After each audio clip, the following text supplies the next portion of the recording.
Hi, everyone. Welcome to part two of the podcast, where we are joined again by Stephan Dyer, an amazing comedian, entrepreneur, productivity guru, and whatnot. And in this part, we're going to be talking about productivity. Stephan is gonna share some advanced tips with us, and we'll also talk about discipline, time management, and how to stay motivated. You were sort of like this productivity guru. I follow you on Instagram, and you do so many things, and that's so impressive. Like, I consider myself a very efficient person, but you are next level. I look up to you Thank you, so thank much you. in this respect. I remember your series on like your Kanban board that you have. Yeah. It's always so interesting to Thank you. look at what you're doing. So how did it, like, you briefly mentioned that you kind of had to do this because you didn't have an opportunity to fail.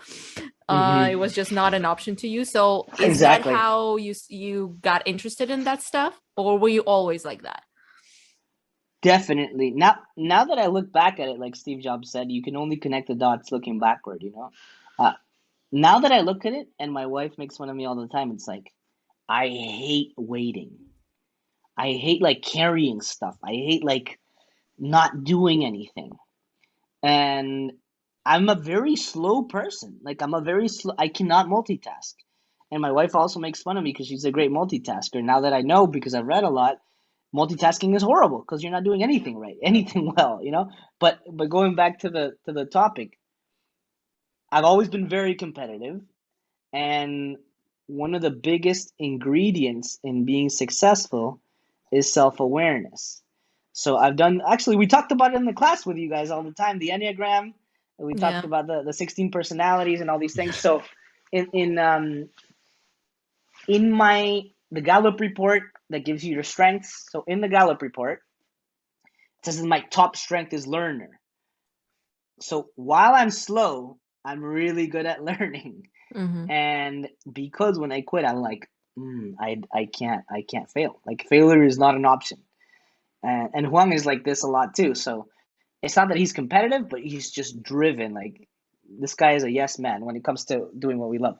So I read a lot. I read a lot, and I never considered myself uh, a leader in this field or an influencer in this field or someone like who knew. But then people started to ask me for advice, and that's where the self awareness comes in. You gotta listen to what people are saying about you, not in like a gossipy way. I mean, like, what are they saying that you're good at?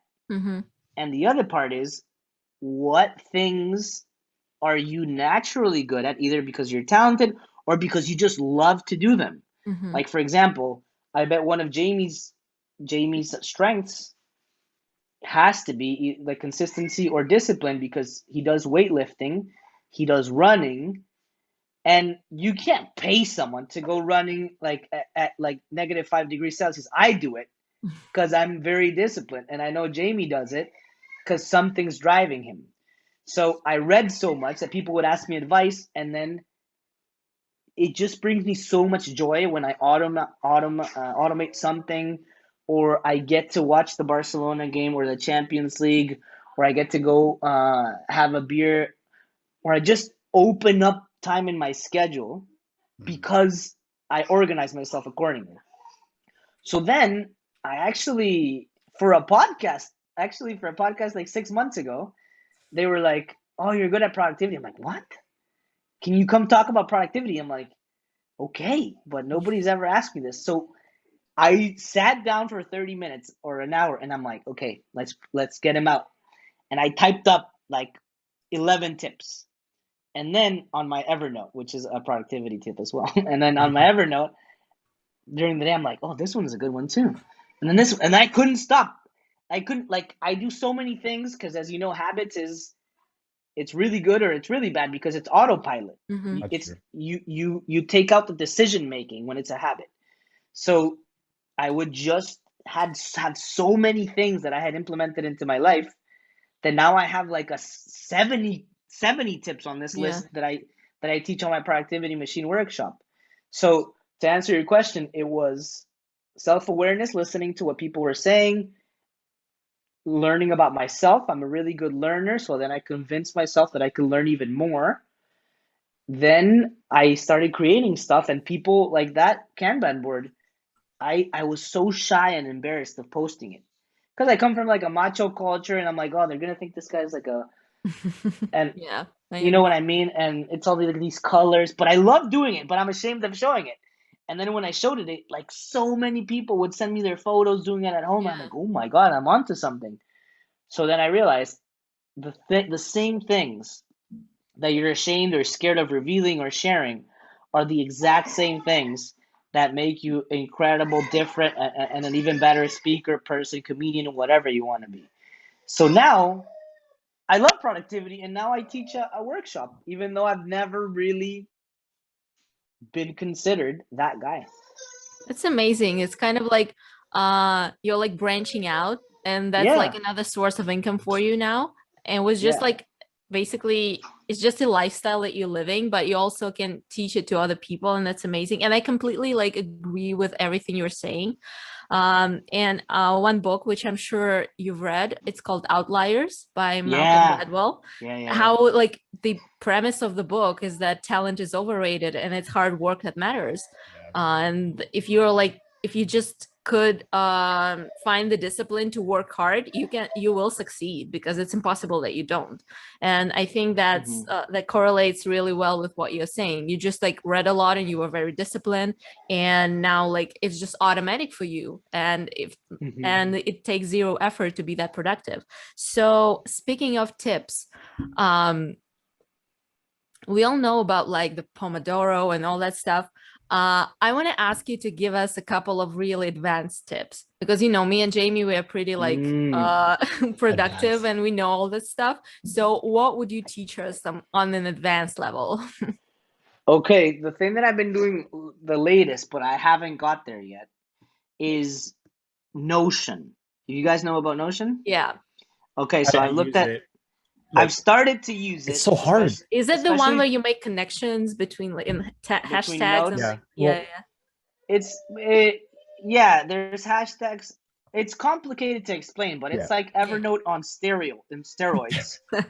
The thing about Evernote is you can't really connect the notes between Yeah. themselves. Yeah. So allows you to have a database, but it has a calendar, but it has like hyperlinks. It's so easy to use it. So I watched a 2 minute what's Notion about. I looked at the 1 hour Tutorials. tutorial. I've looked at like a couple of other tutorials, and I think I'm just gonna start by doing the podcast structure with the list, because you can also have um, templates within a sheet. So for your podcast, actually, you could have like obviously the guest, the date, the topic or whatever, but within the guest, you can click on that, and then you can have a template like what date, and then it's a database, as Ah, opposed to having it like me, which I have a note on Evernote for every episode, but those don't connect to each other. Mm-hmm. So I would have to go through every single one. It's got, anyways. So Notion is a very advanced tip. The other one advanced is, if you can learn how to use Notion, oh my God, you're gold.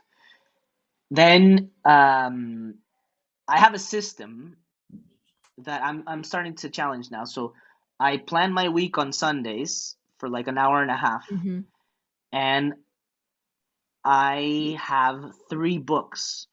The first one, which I recommended to you guys initially, was the 5 minute journal on gratitude, the productivity planner. Yeah, Look at that. I see it. I yeah. see. I have them right here too. I have it too I somewhere. have them too. Yeah, and then I have this one. This is the advanced one, and this is Oh, called "Living Your Best Year Ever" by Darren Hardy, who's living. Yeah, the I've heard about it, but yeah, it's very who's advanced. the author of the Compound Effect, which is one of my favorite Mm-hmm. productivity books and personal growth books. But the thing about this one is that it has a page to monitor your habits, Mm. and those habits are building to reach your goals. So It actually gives you a self-assessment of where you are in the 7 or 8 areas of life at the beginning. Then you have to say what you want to accomplish in all these areas. Then you pick your top 10 out of like the 150 ideas that you had. Then you pick your banner goals, which is the top 3. And then you really break down those 3 goals to see what habits you need to establish, who you have to become, who do you have to hire, what courses do you have to take, how many times are you going to do it a week, these habits, all these things.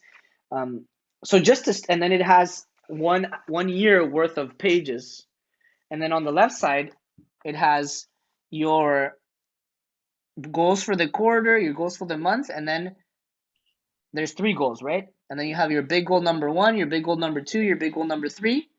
Then you have the devil's vortex, which the devil's vortex is basically what distracts you from accomplishing those 3. Wow, Right. So basically, this is an advanced tip. You should focus on your 3 biggest goals for the year and have those mini titles every week when you're planning your week. So it's 3 buckets. So in my case, right now, it's consistency with the podcast, sell as much as I can for my business, and my third goal is be myself online. So anything that doesn't involve consistency with the podcast, making money for my speaking and comedy business, or being myself online will go on the 4th bucket, which is the devil's vortex, like miscellaneous. And it's really good self-awareness, because let's say you have 2 things on the first bucket, 2 things on the second one, 3 things on the third, and you have 18 things on the devil's vortex. You're doing horrible this week, because you're not really focusing on the things you need to become successful and accomplish those 3 goals. So this book, this is the 3rd year that I do it, and it's more advanced, because you'll do it, you'll complete it, but it requires insane discipline and commitment to be able to come back every night to see what you did, the habits, and then you have to go back to the gratitude one to see the 3 amazing things that happened to you, what could you've done better. And then at the end of the week, you review your week, and then the productivity planner you also have to do. So it may be too much if you're a beginner. Every time I tell my students is start with the gratitude journal and start with the productivity planner. Yeah. That's manageable. And then you're going to develop your own system, which is different than mine, different than Maria's, different than Jamie's. How long does it take you to do all that? Like every night? I've got it down to like 12 minutes. What? Oh wow, that's pretty fast. That's really not a lot. That's doable. But on Sundays, it's like like an hour and a half. Oh, another big tip. Okay, this is the big one. Love it. Go listen to the Tony Robbins podcast with Daniel Pink. Okay, Daniel Pink on the Tony Robbins podcast. The episode is called "Timing is Everything." And this episode significantly shifted the way I looked at productivity, as well as the 4-Hour Work Week by Tim Ferriss. But this episode tells you that the mornings are sacred. So the worst thing you could do is have meetings in the morning. Because meetings, let's say that you only have, how can I explain this? Like, you have the most amount of horsepower in the morning, which you should use to accomplish the most complicated tasks that require the most horsepower, aka concentration. But having a meeting, unless it's like the most important meeting of your life, obviously, put that for 3 p.m., put that for 2 p.m. or 4 p.m. The other thing is, these meetings should not take more than 15 minutes. If you plan ahead, if you have an agenda, or 30 minutes maximum. So what I've done, which I'm really proud of, I've become really fucking good at this over the last month, is Calendly to schedule meetings and calls. So I never have meetings in the morning, ever.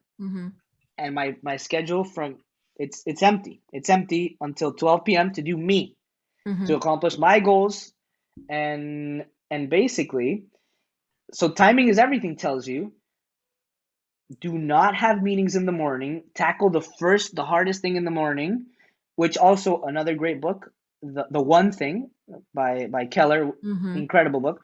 And then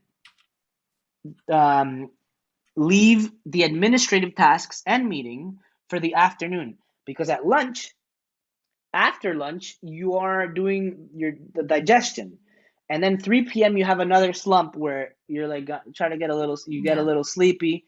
So the hardest thing is in the morning. It may not seem like much because you're like, oh, whatever, one day what's it going to make a difference? But you always have to think about it in the long term. Like you have to, if you have one more hour of productivity a day, that's like over 300 hours a year. That'll for sure get you a promotion. Like it's huge. So you got to do that. And then the other thing that the episode says, amongst many things, is that the optimal nap is from 10 to 25 minutes. Yeah. You go over 25 minutes, you're groggy, so groggy, absolutely. you're gonna hate your life. Yeah. So it's super important. Go listen to it, because there's like incredible amounts of tips in there. And then the last one, which is very simple, is not advanced, but it also changed my life, is the One Thing book. To the point that I have the One Thing posted there on my wall, the quote of the book. And the quote says, the premise of the book, it's basically asking yourself all the time, every day, what's the one thing I can do today such that by doing it, everything else becomes easier or unnecessary? And you can add to it. You can add an area of life. What's the one thing I can do in my fitness life such that by doing it, everything else becomes easier or unnecessary? What's the one thing I can do in my relationships? What's the one thing I can do in my spiritual life, in my personal development, in my finance life? And then that's essentially how I got to the biggest domino, the one thing that would make everything else easier or unnecessary. Hire the business coach. That's it. This guy's going to tell us everything to do, everything. So yeah, there's many, but the 4-Hour Workweek by Tim Ferriss and the One Thing book were game changers. Huge. Thanks. Those are amazing tips. And I'm actually like, the devil's vortex is something that I struggle with a lot. I'm gonna like go buy that planner because I'm always like all over the place. Wait, I just spent like I'm very impressed by it. I'm not like regretting it, but I just spent like a whole year learning Spanish every day. So it was my challenge. And I'm just doing it for pleasure. It's a hobby of mine. Like I'm not using it anywhere, but this time could have been spent like learning French, which would be more useful here in my job, or like something else. This is a typical devil's vortex. I don't regret it, but still, like this was not the smartest decision I've made. I did the same thing.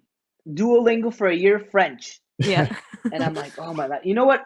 The other thing I discovered about high performers and people who have accomplished the greatest things in life or incredible things is that they've done it by doubling down on their strengths and not mitigating their weaknesses. Absolutely, yeah. So French is a weakness, or is something that is not going to give me... Now, don't get me wrong. If it's something that I really enjoy, which wasn't the case, I just wanted to do it, I guess, so that I could say that because I lost my French. I used to live in Quebec, and now I lost it, so I want to recover it. Anyways, but it's not going to...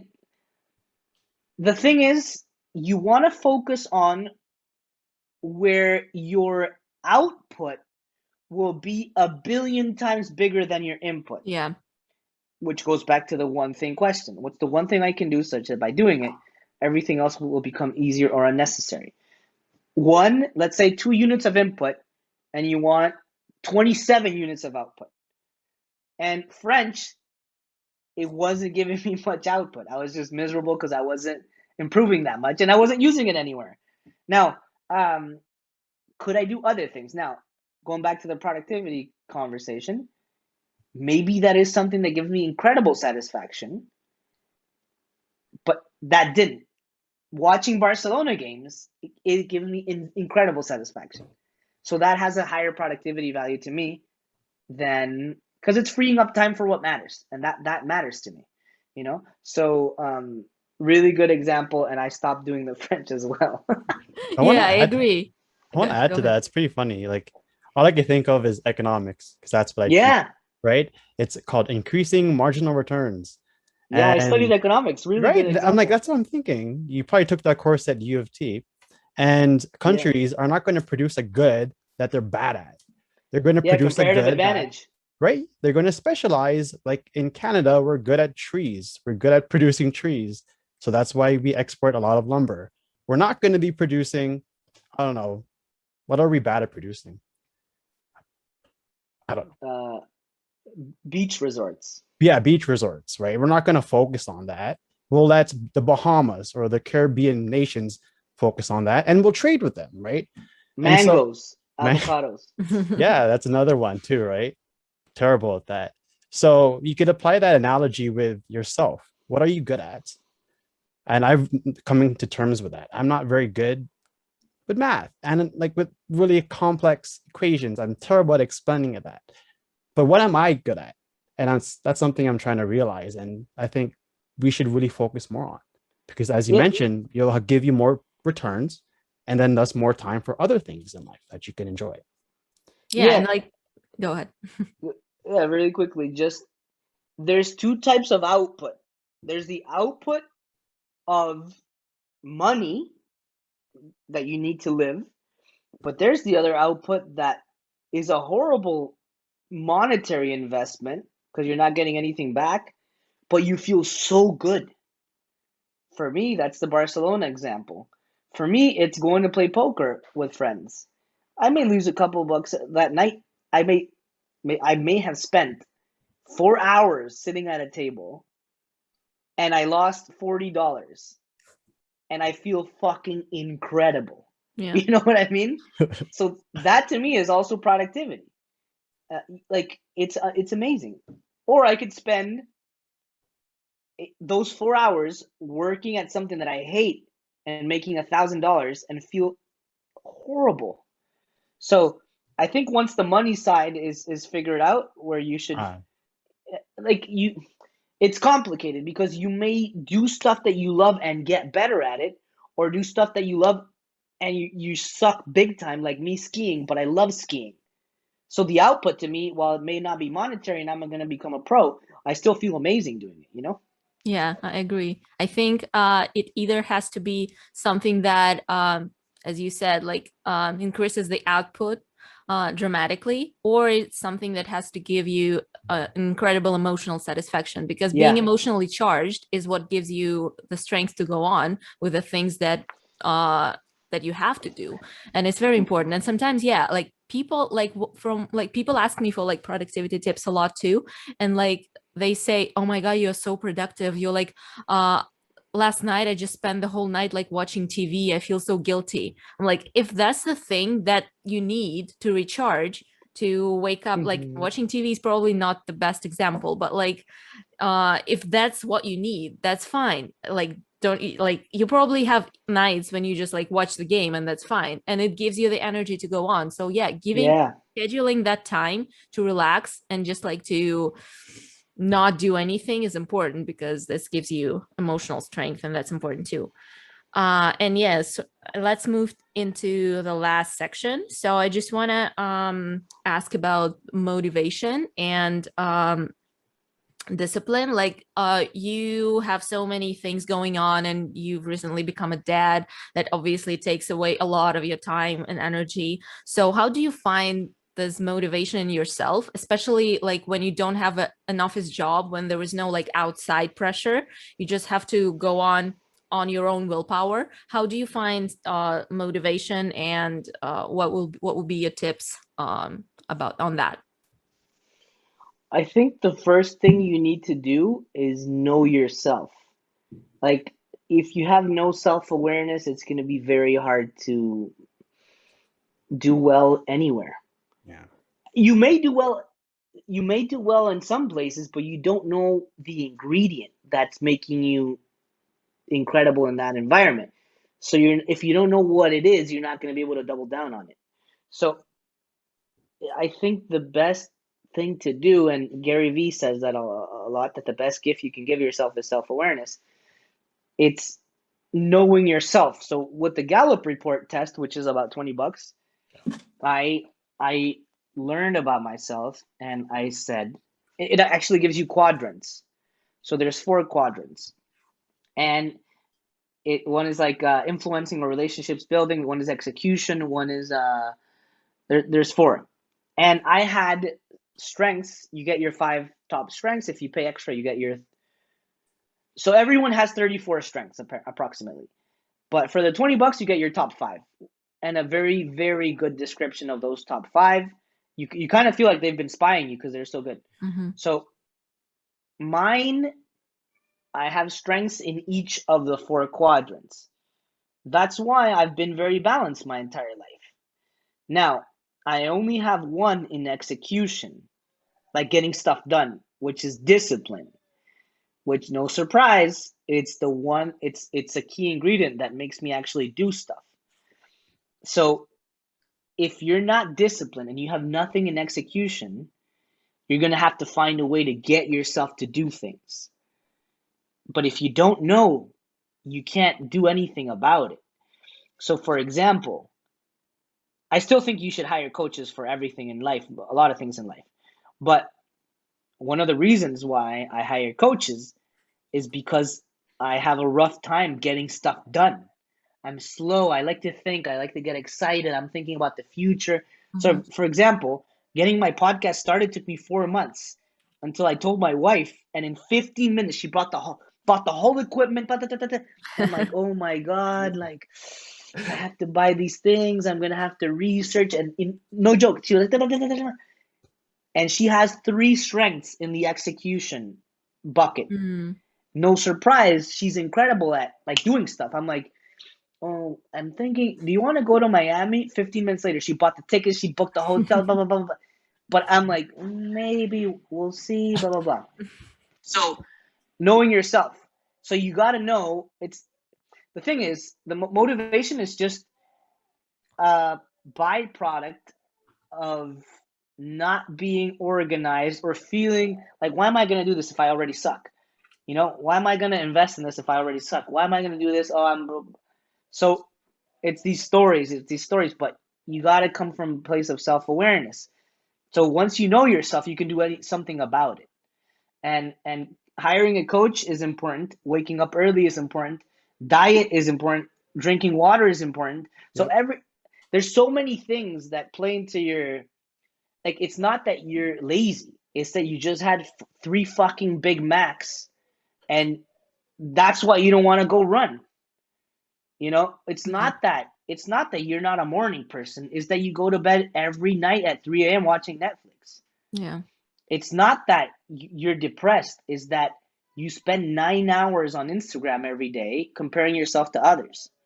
So you can't do anything about it if you don't know.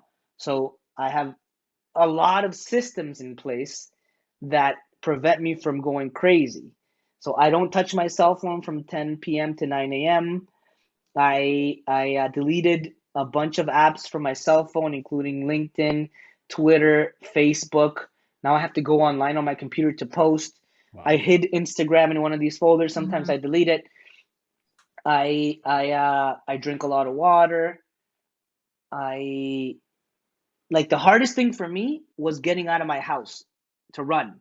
So it's not that I don't like to run. It's that I do so many things before I leave the house that then I get discouraged to leave the house. And the master tip is, instead of wanting to do one thing for 2 hours every day, because a lot of people are like, I'm going to read 60 books this year. So they want to go from 0 to 100. How many books did you read last year? None. Of course you're not going to read 60 books this year. Are you fucking incredible? Yeah. Are you fucking insane? Like, could you do it? Of course you can do it. Will you do it? Maybe. But what's going to happen the next year after you do it? You're going to read 0 again. So you don't want to do that. You want to do it. You want to achieve consistency. So instead of wanting to read 2 hours a day, make your goal 5 minutes a day. Yeah. And if that's the goal, what's going to happen? You're going to end up staying 6 minutes or 19 minutes, which it's just a mind fuck, but you're going to feel so good. As opposed to, I'm going to read 2 hours and you read an hour and a half and feel horrible about it. So the thing is, being unhappy is unproductive. So if you get these small wins, you're going to be happier, achieve consistency, and then as a result, gain more things in the long run, which is what we want. It's more about fulfillment than achievement. And for Maria and me, who are fixed mindset, or we were a fixed mindset, it's hard. Yeah. But it's those small wins. And the quote by Tony Robbins, I used to achieve to be happy. Now I happily achieve. I think about it every day. Yeah. Because it's a life of achievement without fulfillment is a very sad life, like Tony Robbins says. Yeah. I agree. And like one thing that I would add is that don't spend too much planning and spend more time doing. Because, for example, I have like 70 books on my list and it annoys me so much. And I just want to read all of them. And I'm like, okay, this month I'm going to read them all. I'm just going to spend 2 hours reading. And I'm like, I've spent hours like categorizing them and like creating a list, like prioritizing them. And all this time I could have just spent reading. It's so annoying.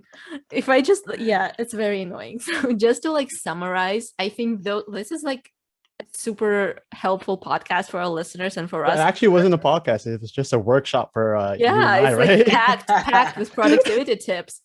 So yeah, like I think most people underestimate big time the importance of the easiest things that you could do. Like 10 minutes of meditation, 10 minutes of exercise. Like, you should do them, but most people don't. And then they read all these books on self-improvement. They're like, yeah, I know, like there's nothing new in them. Like they all talk about this. There is a reason why people talk about this, right? Because they work if you just start. So yeah, like all those small things that you do in your life, they're all interconnected. If you spend 10 more minutes, like planning what you're going to eat and eat healthy, it's going to give you more productivity, it's going to give you more energy, and then you'll meditate and then you'll work out. And it's very important. And like for people like us, it's very hard to not think big. Like what's 2 pages are going to do for me? I need to do 200, like whatever. So I absolutely agree. So those are all amazing tips. I'm gonna go download Notion. I'm gonna go buy that productivity planner. Take it one by one. That's true. And in my podcast, there's this guy. Sorry to interrupt, but this is the most profound thing that I learned last year. Kind of. There's this guy. His name is Gavin Baines. He was on my podcast on episode 4 or 5. He's a high performance coach. He also went through Landmark. He's a life coach, a high performance coach. Anyways, so this was the quote that fucked me up for like a couple of weeks. He said, where people go wrong is they try to fix themselves. You can't fix yourself. You gotta override the bullshit. So see, like I may always be fixed mindset, and Maria, you will always be fixed mindset. It's just that we're gonna override the bullshit every fucking time, knowing that that's not the way to go. I think I know more than what's this book gonna, I already read 60. What's the fucking new book gonna teach me? What's this new course gonna teach me? What's this new class gonna teach me? Why should I run another? But then I'm like, okay, chill the fuck out. I'm gonna override this bullshit that I'm telling myself, and then do what I know is right for me. So we're not gonna fix ourselves. So don't think that these books are gonna change. Yeah, they'll change you, of course, but your gut feeling, your first reaction, it's gonna be very, very, very hard to change. Like, there's this guy. I know we have to go, but there's this guy who was on my podcast. The episode hasn't been out. He did 10 years of jail. A Latino gangster here. Anyways, wow. And the guy was telling this story that he was running. This is his jersey. This is his T-shirt. 25/7 Fitness. Oh, that's cool. His name is Alex Vivar, and you can Google him. There's a bunch of stories on him. Anyways, and the guy was running. He was jogging downtown, and he saw this you know, these bulletproof bank cars, like there's all the cash in the bank car, Mm-hmm. like in the bank truck or whatever. And he was jogging by it, and his instant thought was like, how would I pull this off? Like, how would I rob this money? How would I do it? He was thinking as it was jogging, and then the cop, the security guy was like, "Hey, what's up, Alex?" And he's like, "Oh my god." He went to high school with him or whatever. Meanwhile, so he's like, we were talking about it. You can't get fixed. You got to override the bullshit. Mm-hmm. Like, I'm still gonna be that guy to think like, why am I gonna try this new thing if I'm never gonna be the best at it? You know, Yeah. and that haunts me. But I gotta override the bullshit and try it out. I don't know what's gonna happen. Wow.